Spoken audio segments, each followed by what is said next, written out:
Brueggemann is one of my favorite Old Testament writers, and he wrote a book called Sabbath as Resistance. And in the preface to the book, this is what Brueggemann says. He says this: in our own contemporary context of the rat race of anxiety, the celebration of Sabbath is an act of both resistance and alternative.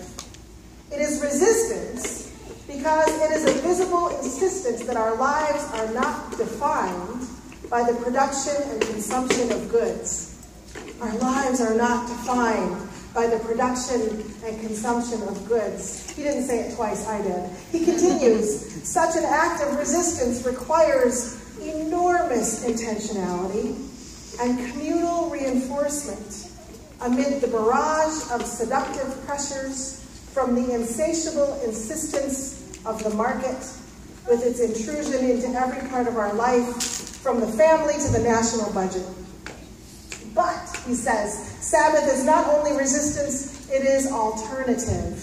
It is an alternative to the demanding, chattering, pervasive presence of advertising and its great liturgical claim of professional sports that devours all of our rest time.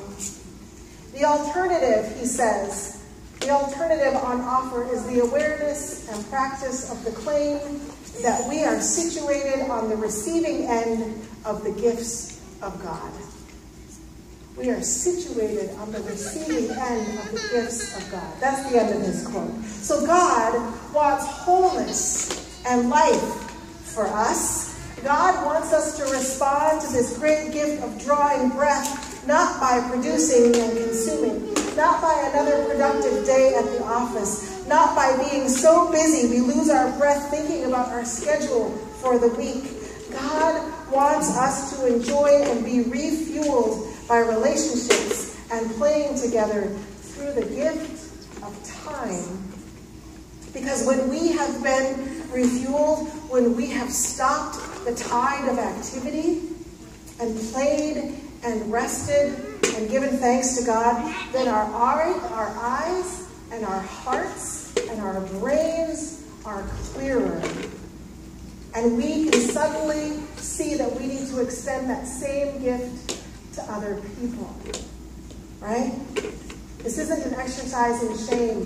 This is me preaching into knowing how busy our lives can be, and to give you permission to know that God granted you time to take a breath so you can stay sane and offer that same gift to other people, right?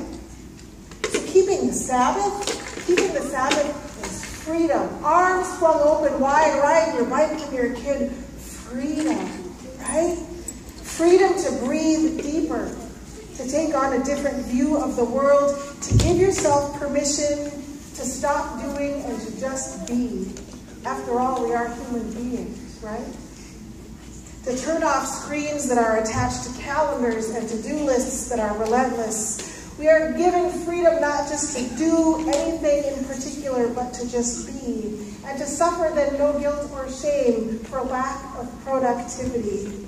Because God knows how we get with our rules and our schedules, with our attention to things we can buy and need to be busy, or for our kids to do every activity their heart desires. You see, the freedom to play, the freedom to be, is to break the cycle that is in our bones.